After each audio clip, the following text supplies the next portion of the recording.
Hello students, welcome back to my YouTube channel. તો આજે આપણે છઠ્ઠું ચેપ્ટર ત્રિકોણ અને તેના ગુણધર્મો એના વિશે અભ્યાસ કરવાના છીએ. વિડીયો આગળ કન્ટિન્યુ કરીએ એ પહેલાં જો તમે મારી ચેનલને સબસ્ક્રાઇબ ન કરી હોય તો સબસ્ક્રાઇબ કરી દેજો. તો શરૂ કરીએ. પ્રશ્ન પહેલો, પ્રત્યેક વિધાન સાચું બને એ રીતે ખાલી જગ્યા પૂરો. એમાં પહેલું છે, 3 રેખાખંડોથી ઘેરાયેલી બંધ આકૃતિને ખાલી જગ્યા કહેવાય. 3 રેખાખંડ, 1 2 3 બંધ આકૃતિ છે, 3 રેખાખંડ છે. આ આકૃતિને શું કહેવાય? ત્રિકોણ. તો પહેલામાં જવાબ આવશે ત્રિકોણ. ત્રિકોણને કુલ ખાલી જગ્યા ખૂણાઓ હોય તો 1 2 અને 3. ત્રિકોણને કુલ કેટલા ખૂણાઓ હોય? 3. ત્રિકોણને કુલ ખાલી જગ્યા બાજુઓ હોય છે તો બાજુ પણ 3 જ હોય. આ 1, આ 2 અને આ 3. તો બીજામાં પણ જવાબ આવશે, ત્રીજામાં પણ જવાબ આવશે 3. ત્રિકોણ એબીસીમાં AB અને BC વડે બનેલો ખૂણો ખાલી જગ્યા છે. ધારો કે આ ત્રિકોણ છે, એમાં A, B અને C. તો AB બરાબર અને BC, તો કયો ખૂણો આવે છે બંનેમાં? B. એટલે આમાં ચોથામાં જવાબ આવશે ખૂણો B. આ ખૂણાની નિશાની છે, બરાબર, ખૂણો B. ત્રિકોણ PQR માં ખૂણો Q અને ખૂણો R વડે બનેલી બાજુ. જો આ એક ત્રિકોણ છે, બરાબર. હવે PQ અને R, તો PQ અને R. તો ખૂણો Q અને ખૂણો R થી બનતી બાજુ કઈ થાય? તો કે આ રેખાખંડ QR. અહીંયા જવાબ આવશે રેખાખંડ QR.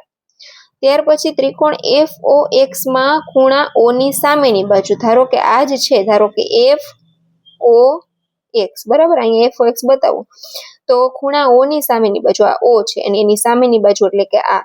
તો F અને X, રેખાખંડ FX. ત્રિકોણને કુલ ખાલી જગ્યા અંગો હોય છે, એટલે કે 3 ખૂણા અને 3 બાજુ, એટલે ટોટલ 6 અંગો હોય. અહીંયા જવાબ આવશે 6. ત્રિકોણના શિરોબિંદુને સામેની બાજુના મધ્યબિંદુ સાથે જોડતા રેખાખંડને ખાલી જગ્યા કહેવાય. ત્રિકોણના શિરોબિંદુને સામેની બાજુના મધ્યબિંદુ, એટલે કોઈ પણ શિરોબિંદુને સામેની બાજુના મધ્યબિંદુ સાથે જોડતા રેખાખંડને શું કહેવાય? તો આવી રીતના શિરોબિંદુને સામેની બાજુની મધ્ય બિંદુ સાથે જોડીએ તો એને મધ્યગા કહેવાય. શું કહેવાય? મધ્યગા. ત્રિકોણના શિરોબિંદુમાંથી સામેની બાજુ પર દોરેલા લંબને ત્રિકોણનો ખાલી જગ્યા કહેવાય. તો એમાં જવાબ આવશે વેધ, બરાબર. આ લંબ છે એને આ ત્રિકોણનો શું કહેવાય? વેધ. એક ત્રિકોણને કુલ ખાલી જગ્યા મધ્યગા હોય. ફોર એક્ઝામ્પલ, આ એક ત્રિકોણ છે તો આ પહેલી મધ્યગા, આ બીજી મધ્યગા અને આ ત્રીજી મધ્યગા, બરાબર. ટોટલ 3 મધ્યગાઓ હોય. અને કેટલા વેધ હોય? તો વેધ પણ 3 જ હોય. તો આમાં પણ જવાબ આવશે 3.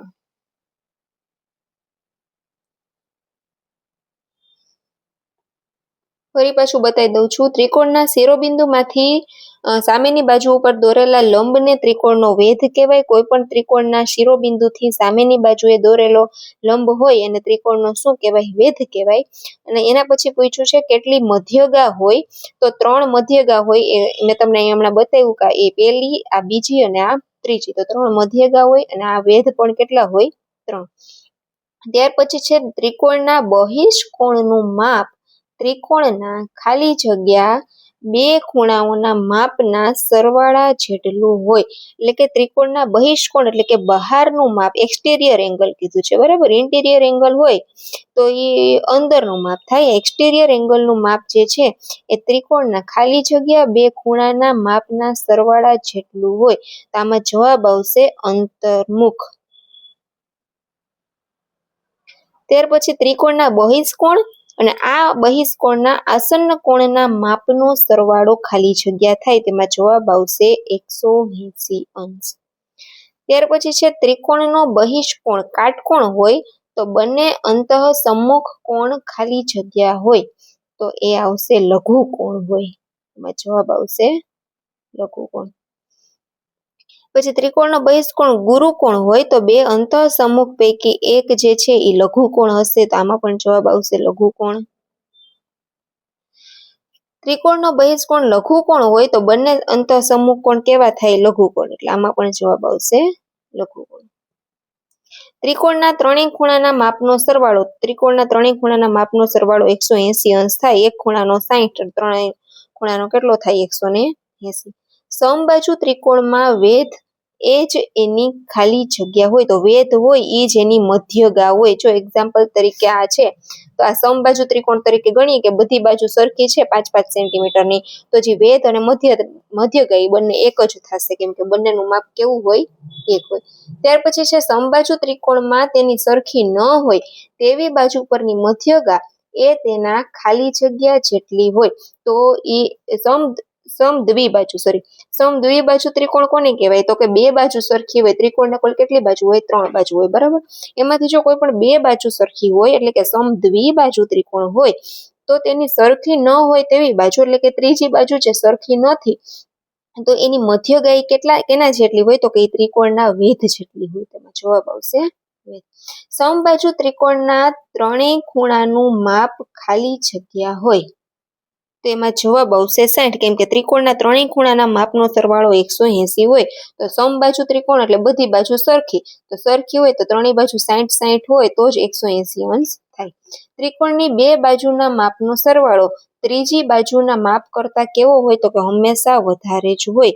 ફોર એક્ઝામ્પલ કે આ એક ત્રિકોણ છે, તો આ 60, આ 60, તો આ બે બાજુના માપનો સરવાળો કેટલો થાય? 120. તો આનો કેટલો હશે? તો કે 60. તો એ ત્રીજી બાજુના માપ કરતા હંમેશા કેવો હશે? વધારે હશે. ત્યાર પછી છે ત્રિકોણની બે બાજુઓના માપનો તફાવત એટલે બાદબાકી, તેની ત્રીજી બાજુના માપ કરતા કેવો હોય? તો કે ઓછો હોય. અને કાટકોણ ત્રિકોણમાં એક બાજુનો વર્ગ વત્તા બીજી બાજુનો વર્ગ બરાબર કર્ણનો વર્ગ.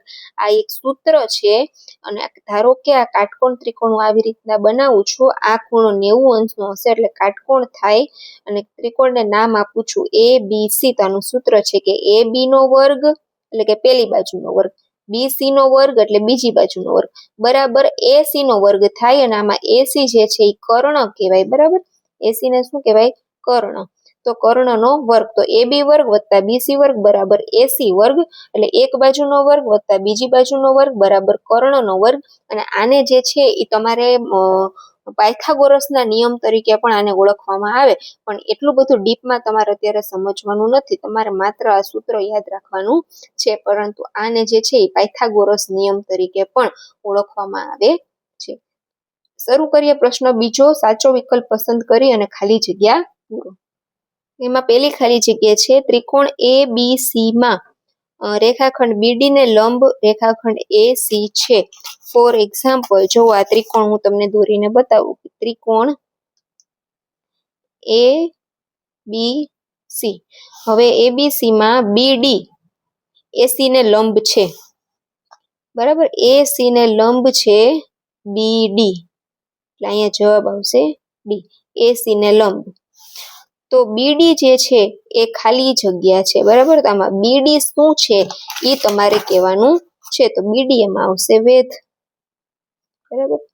ત્યાર પછી ત્રિકોણ XYZ માં રેખાખંડ XM એવો છે કે YM બરાબર MZ થાય છે. તો XM એ ખાલી જગ્યા છે. જોવો ફરી પાછું અહીંયા ત્રિકોણ દોરું XYZ, એમાં XM એવો છે કે YM અને MZ સરખા થાય, એટલે YZ ની એક્ઝેક્ટ વચ્ચે M આવતો હશે, બરાબર. અહીંયા કે હવે YM બરાબર YZ, આ બંને માપ સરખું છે, તો XM ને શું કહેવાય? આ બંનેની વચ્ચે એટલે કે મધ્યમાં આવે છે, એટલા માટે એને કહેવાય મધ્યગા. જવાબ આવશે મધ્યગા. ત્યાર પછી ત્રિકોણ PQR માં ખૂણો PRM બહિષ્કોણ છે. તો ખૂણો P વત્તા ખૂણો Q બરાબર ખાલી જગ્યા. તો ત્રિકોણના જે બહિષ્કોણનું માપ જે છે એ તેના અંતઃ સમ્મુખ કોણના સરવાળા જેટલું થાય. બે અંતઃ સમ્મુખ કોણના સરવાળા જેટલું થાય, એટલે એમાં જવાબ આવશે ખૂણો PRM. ત્યાર પછી ચોથું છે ત્રિકોણ MIG માં ખૂણો MGK એ બહિષ્કોણ છે.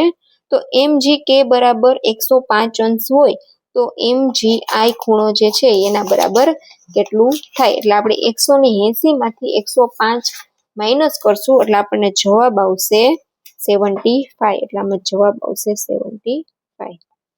ત્યાર પછી ત્રિકોણ એસઆઈટી માં S બરાબર 45, P બરાબર 45 એટલે 45 ને 45 90 એટલે ત્રીજું એ કેટલું હશે 90 નું હશે એટલે 180 થાય એટલે આમાં જવાબ આવશે 90. ત્રિકોણ સીબીડી માં સીબી બરાબર બીડી બરાબર ડીસી ત્રણેય બાજુ સરખી જ હોય તો એને એવા ત્રિકોણને કેવો ત્રિકોણ કહેવાય સમબાજુ ત્રિકોણ. એબીસી સમબાજુ ત્રિકોણ છે તો તેના બહિષ્કોણનું માપ કેટલું હોય જો સમબાજુ ત્રિકોણ હોય એટલે અંદર 60 હોય તો આખું 180 નું હોય તો આ 60 હોય તો બહારનું કેટલું હોય 120 નું તો બહિષ્કોણનું માપ આવશે 120 અંશ. પીક્યુઆર માં ક્યુ કાટખૂણો છે અને પીક્યુએમ બહિષ્કોણ છે એટલે કે બહારનો ખૂણો છે તો ખૂણો પીક્યુએમ બરાબર કેટલા થાય તો કાટખૂણો છે એટલે 90 હશે તો અંદર 90 હોય તો બહારનો ખૂણો પણ કેટલાનો થાય 90 નો કેમ કે ટોટલ કેટલા હોય 180. ત્યાર પછી ત્રિકોણને કુલ ખાલી જગ્યા બહિષ્કોણ હોય તો એમાં જવાબ આવશે 6. ત્રિકોણને કુલ 6 બહિષ્કોણ હોય. ત્રિકોણ એબીસી માં બી બરાબર 40 અને સી બરાબર 60 તો એ બરાબર કેટલા તો 60 ને 40 80 બરાબર સોરી 60 ને 40 100 તો એ કેટલા વધે 80 કેમ કે 100 વત્તા 80 એટલે 180. સમ દ્વિબાજુ ત્રિકોણમાં એક ખૂણાનું માપ 120 અંશ છે તો બીજા ખૂણાનું માપ કેટલું હોય જો સમ દ્વિબાજુ છે બરાબર એટલે બે ખૂણાનું માપ સરખું હશે તો આનું એક ખૂણાનું માપ 120 અંશ છે તો ત્રણેય ખૂણાના માપનો સરવાળો 180 થવો જોઈએ તો 180 માંથી 120 બાદ કરીએ એટલે 60 મળે તો આ બંને સરખા હોય કેટલા તો કે 30 ના આમાં જવાબ આવશે 30. ત્રિકોણ પીક્યુઆર માં પીક્યુ બરાબર 6 સેમી ક્યુઆર બરાબર 8 સેમી તો પીઆર નું માપ શોધો. પીઆર નું માપ ખાલી જગ્યા સેન્ટીમીટર કરતા વધારે હોય તો ત્રિકોણના બે બાજુઓના માપનો સરવાળો જે છે એ ત્રીજી બાજુના માપ કરતા વધારે હોય તો 8 ને 6 14 થાય એટલે 14 સેન્ટીમીટર કરતા વધારે હશે. ત્રિકોણ XYZ માં XY બરાબર 10 અને YZ બરાબર 12 સેન્ટીમીટર છે તો 12 ને 10 22 તો ત્રીજી બાજુનું માપ જે છે એ 22 જે છે એ XZ કરતા કેવા હશે વધારે હશે કેમ કે બે બાજુના માપનો સરવાળો હંમેશા ત્રીજી બાજુ કરતા કેવો હોય વધારે. RMD ત્રિકોણમાં કાટકોણ ત્રિકોણ છે એમ છે એ કાટખૂણો છે RM બરાબર 6 અને MD બરાબર 8 તો RD શોધો છો. અહીંયા ત્રિકોણ છે RMD બરાબર RMD આ કાટકોણ છે આગળ આવ્યું એમ કે પેલી બાજુનો વર્ગ વત્તા બીજી બાજુનો વર્ગ બરાબર કર્ણનો વર્ગ એટલે RM નો વર્ગ વત્તા MD નો વર્ગ બરાબર RD નો વર્ગ. RM બરાબર 6 સેન્ટીમીટર બરાબર એટલે 6 નો વર્ગ MD બરાબર 8 સેન્ટીમીટર બરાબર RD નો વર્ગ 6 નો વર્ગ 36 8 નો વર્ગ 64 બરાબર RD નો વર્ગ 36 ને 64 100 બરાબર RD નો વર્ગ પણ આપણે માત્ર RD જોઈએ છે એટલે વર્ગ નીકળશે તો અહીં વર્ગમૂળ આવશે તો 100 નું વર્ગમૂળ થાય 10 અહીંયા જવાબ આવશે 10. ત્યાર પછી ત્રિકોણ PQR કાટકોણ ત્રિકોણ છે એમાં Q કાટખૂણો છે જુઓ ત્રિકોણ PQR Q કાટખૂણો P ને R. હવે જો PR બરાબર 13 PR એટલે કે કર્ણનું માપ તમને આપેલું છે 13 અને QR બરાબર 12 એટલે આ માપ આપેલું છે 12 તો આ પેલી બાજુનું માપ તમારે શોધવાનું છે તો PQ નો વર્ગ વત્તા QR નો વર્ગ બરાબર PR નો વર્ગ. PQ નો વર્ગ ખબર નથી PR નો વર્ગ કેટલો થાય 13 નો વર્ગ QR નો વર્ગ 12 નો વર્ગ એટલે 144 બરાબર 13 નો વર્ગ 169 તો PQ નો વર્ગ બરાબર 169 માઇનસ 144 તો એમાંથી 169 માંથી 144 બાદ કરશો એટલે જવાબ આવશે 25 પણ વર્ગ નથી જોતો આપણે એટલે અહીંયા વર્ગમૂળ કાઢવાનું છે એટલે 25 નું વર્ગમૂળ થશે 5 તો PQ બરાબર કેટલા મળશે આપણને 5. ત્યાર પછી છે વિકલ્પો નીચે આપેલા વિકલ્પોમાંથી આપણે યોગ્ય વિકલ્પ પસંદ કરીને લખવાનું છે. એમાં પેલું છે ત્રિકોણ એબીસી માં B બરાબર 55 અને C બરાબર 65 તો ત્રીજી બાજુનું માપ શોધો તો ત્રણેય ખૂણાના માપનો સરવાળો કેટલો હોય 180 અંશ હોય બરાબર તો પહેલી બાજુનું માપ 55 ને 65 એટલે આ બેનો સરવાળો થાય 120. તો ત્રીજી બાજુનું માપ કેટલું હશે? 60, કેમ કે 180 માંથી 120 બાદ કરશો એટલે 60, એટલે ઓપ્શન આવશે સી, બરાબર, અને જવાબ આવશે 60. ત્યાર પછી છે ત્રિકોણના એક શિરોબિંદુએ ખાલી જગ્યા બહિષ્કોણ બને.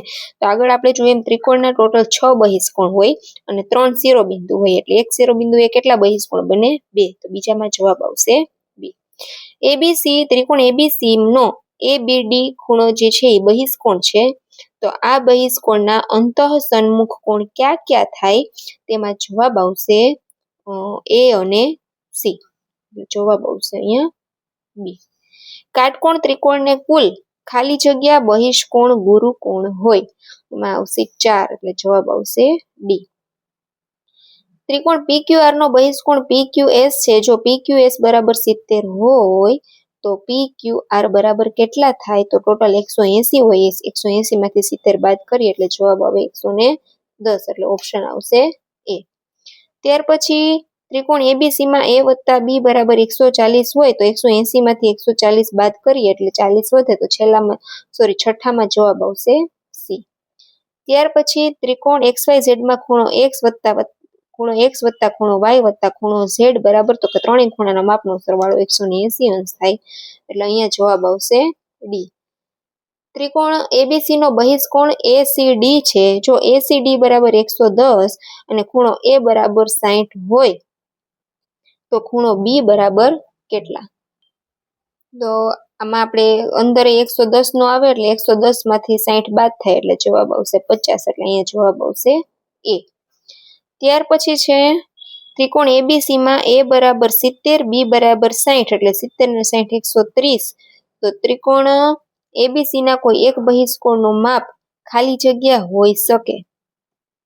તો જો આમાં હું તમને ગણતરી કરીને બતાવું છું કે જો એક ખૂણો કેટલો છે? 70 નો, બીજો ખૂણો છે 60 નો, 60 ને 70 130, એટલે ત્રીજો ખૂણો થશે 50 નો, કેમ કે 130 વત્તા 50 એટલે 180, બરાબર, ત્રણેય ખૂણાનો સરવાળો 180 થાય છે. હવે બહિષ્કોણનું માપ હોય તો કા ખૂણો, આ ધારો કે એ છે, આ બી છે અને આ સી છે. જો ખૂણો એ વત્તા ખૂણો બી થાય તો 130 થાય, ખૂણો બી વત્તા ખૂણો સી થાય તો 110 થાય, બરાબર, ખૂણો બી વત્તા સી થાય તો 110 થાય, અને ખૂણો સી વત્તા ખૂણો એ થાય તો 50 ને 70 120 થાય. આમાંથી તમને ત્રણમાંથી કયું માપ આપેલું છે? તો 130 અને 120 નથી આપેલું, 110 હોઈ શકે, એટલે એમાં જવાબ આવશે ઓપ્શન બી. સેમ 10મો છે પણ કયું માપ ન હોઈ શકે એમ કીધું છે.